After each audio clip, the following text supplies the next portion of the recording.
Bonjour, je suis Mélusine Blondel, co-directrice générale de la MENNUM et aujourd'hui je suis là pour vous parler de la semaine de l'IA pour tous.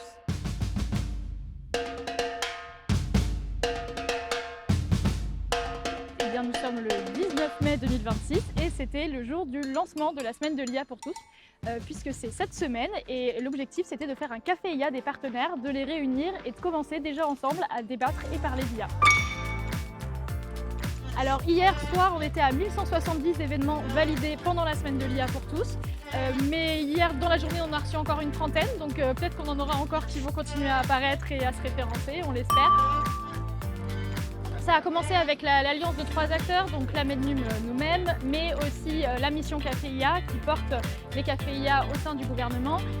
et la fondation Make.org qui a son expertise sur le lancement de semaines de ce type sur d'autres thématiques.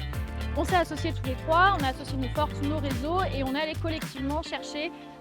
des institutions qui voulaient s'engager. Un moment important, ça a été quand le ministère du numérique et de l'intelligence artificielle a décidé de rejoindre la dynamique et de marrainer l'événement. Ce qui a été extrêmement important, ça a été aussi la mobilisation de grands réseaux qui ont un énorme impact. Ça peut être la Ligue de l'enseignement, la Croix-Rouge française,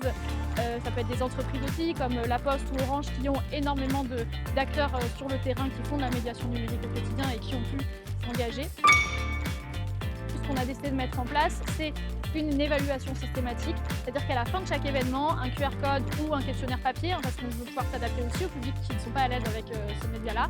est soumis à l'ensemble des participants qui peuvent dire en quelques questions est-ce que j'ai bien aimé l'événement, est-ce que j'ai appris quelque chose, parce que c'est quand même ça dans le jeu.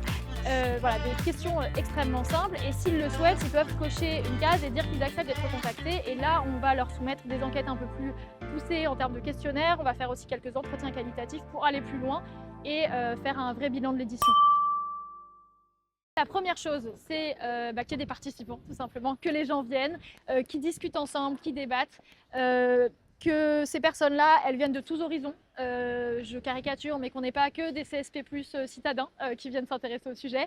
Et le troisième enjeu, en ayant appris quelque chose, que ce soit une toute petite info ou que ça change radicalement leur rapport à l'IA. Évidemment, c'est pas en une semaine qu'on va tout révolutionner, mais qu'en tout cas, ça soit une petite étincelle, une petite graine pour peut-être mettre sur le chemin de plus grandes choses.